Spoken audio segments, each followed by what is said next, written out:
We got to talk HBAR and XRP as big news is moving the market, along with Jerome Powell saying no, but Mike Collins says yes. I say lots of naughty things, so here's your warning. That's right, Collins said yes, and the screen is looking mighty green. But before we get into that, we go with your comments. Manny Kameen says that will be a slap in the face to all of us if they buy OTC, in my opinion. OTC shouldn't even be a thing they can do. I completely agree with you. I think that's the one thing that we're all stuck on right now.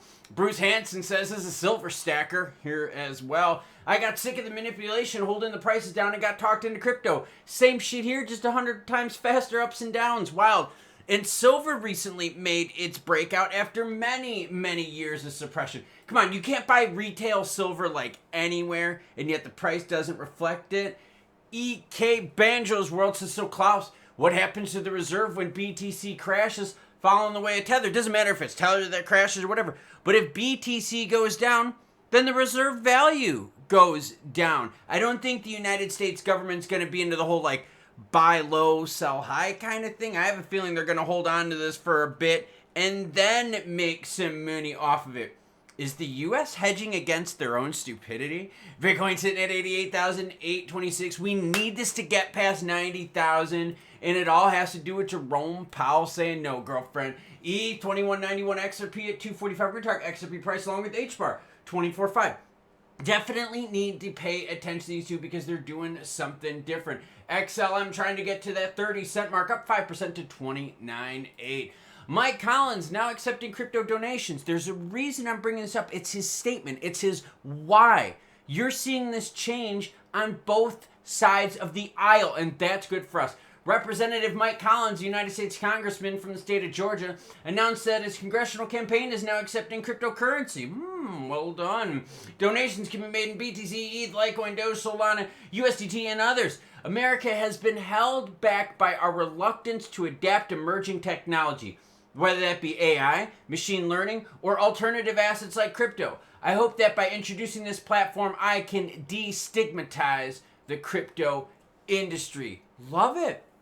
Love it. You're seeing players on both sides of the aisle staying with the crypto as a vote thing. Because remember, a lot of us, when we saw the election, we were like, all right, cool, they're going to use the crypto vote and then they're just going to take a big dump on us. Well, now you're seeing these lawmakers or future potential lawmakers, right? They still want the action. They're still involved. They're still bringing it up. All right, good news for you. SEC dismisses Cumberland DRW lawsuit over unregistered securities trading. So now there's a reason I'm bringing this up, and it's because the SEC is a bunch of shady sons of bitches. Months after accusing Cumberland DRW of running an unregistered securities trading operation, the SEC has decided to drop the case. Oh, okay. Now, here is why this is messed up, okay? In its October 10th suit, the commission said Cumberland carried out these trades through its proprietary plating platform Herrera and over-the-counter deals conducted by phone. Okay, now listen to this. The SEC was going for permanent injunctive relief, disgorgement of profits, prejudgment interest, basically wipe them out, wiped under the ground. Cumberland, however, pushed back, and this is where it's so disgusting, arguing that it had registered as a dealer-broker in 2019 and had spent 5 years engaging in good faith discussions with the SEC. So if you're on a cutting edge market and you're working with the regulator for 5 years, you registered with them 5 years early, you're still working with them, you're in good conversations with them, and then that same regulator is like, yo, we're going to bend you over, then what the fuck is the point of working with them? See, that this is part of that SEC overreach that we all need to see. So yet another case bites the dust. Here's the announcement from Cumberland. Today we signed a joint filing to be made with the SEC dismissing the case against Cumberland. Nice. Either way, good news for us and more exposure of Gensler and the overreach from government. Now, Jerome Powell's gonna say no. Now, here's the point with this data that you need to see. A month ago, we had a 17% chance that they were going to cut rates at this March meeting. You're like, Klaus, when is that meeting? It's the 19th. We'll probably have a live stream. Going to be a couple days after my race, so I might not be too energetic. If all goes well, I'll be racing 100 miles in 24 hours. Ooh, juicy. Okay, 17% chance a month ago that they were going to cut. And now we're only at a 7% chance. So it's becoming less and less. Why? Because we're expecting CPI data to come out raw. That's not good for these markets right here. So we still got the whole action of Trump, crypto reserve against bad macros. And who's going to win that battle? Friday, the 7th, we got a big Trump crypto meeting. That can definitely help out the markets, especially if they provide juicy deets. If there's no juicy deets, we're all going to be like, dude, you just teased us yet again. A big nothing burger. And if there's a big nothing burger, you know what's going to happen, right? Market's going to dump a Roni. Probably lowercase d. Lowercase d. So now let's start swinging it over to price-wise. All right, I wanted to compare HBAR to BTC. Why? Because I wanted to see how different players are reacting specifically to BTC, to each other. Store of value play versus more of a utility play. Over the last 7 days, HBAR has definitely been the benefactor, up 22%, while BTC is up about 1%. Okay, cool. Zoom it out to the month. BTC has been beating HBAR up until like the last several days where we saw the market flip. For the majority of that time, BTC was holding its store of value better. Over the 1 year, we know the story. HBAR blowing the doors off of BTC. But in fact, what we have to look at is these several points here where we had some really big percentage gains. We couldn't hold either of them. They were very similar in price. 37 cents here, 37 cents there, really close. So we have a really good idea of what HBAR's potential is. Didn't see them mentioned in the strategic reserve. I might see a few others being mentioned. We're not sure yet. We need to see. Hopefully we get those details on Friday. When we do, I'll share it with you, so hit that notification bell so you don't miss out. But definitely missing there. But getting the boost is make the US-based crypto stuff better. I think that's juicy. Beating BTC is a sign that the market's looking to alternative to BTC assets. That's a good sign. Volume 741 million, although not the juiciest, is pretty juicy. Now let's look at XRP to HBAR. In the 1 month, dead even. Okay. Last 7 days, HBAR winning. All right. Last year, XRP winning. And you're going to say, well, why is that such a big deal?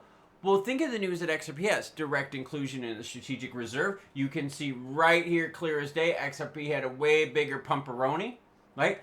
Up to almost 400%, while HBAR was hanging out at 136%. That's an obvious indicator. What about the case being dismissed? I know HBAR didn't have the case, but it's going to be good news for XRP fans when that case gets dismissed. And we're seeing them all get dismissed. You know it's going to happen. I know it's going to happen. It's just a matter of when. First court date that they got to worry about is like mid-April, from what I remember, beginning to mid-April.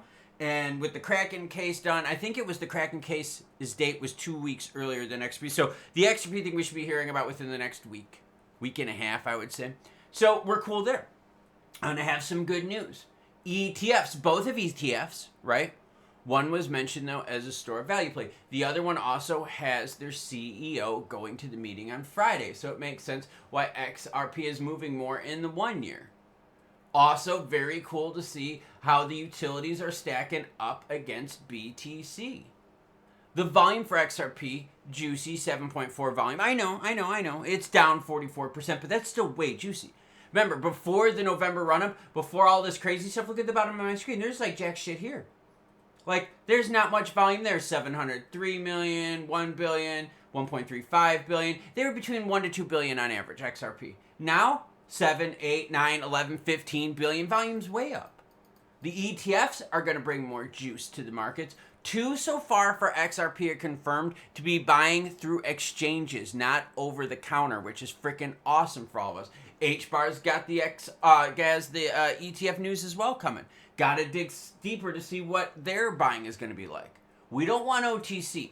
So whether it's the ETFs or the strategic reserve, we don't want OTC. We want it through exchanges so that we can benefit from the act. So the odds are becoming less and less that Jerome's going to give us a juicy cut for the March meeting. But the real fear is, what if he says something stupid like, oh, we might raise rates? Or, you know what, this just means we have to leave rates higher for longer. Both of those are horrible for crypto.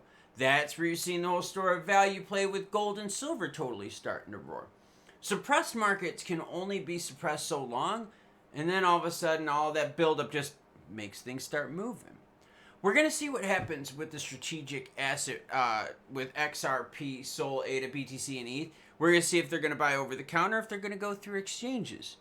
Because if this doesn't benefit us, and I mean benefiting us as in crypto holders, well, then we go back to the whole point of, okay, so you just used our vote and screwed us?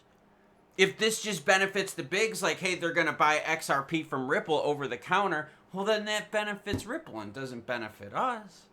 So we need to get those details, and as soon as I get them, I will share them with you. So make sure you hit that subscribe button, notification bell, so you don't miss out. And what? Well, you know the deal. It's choo-choo bitches.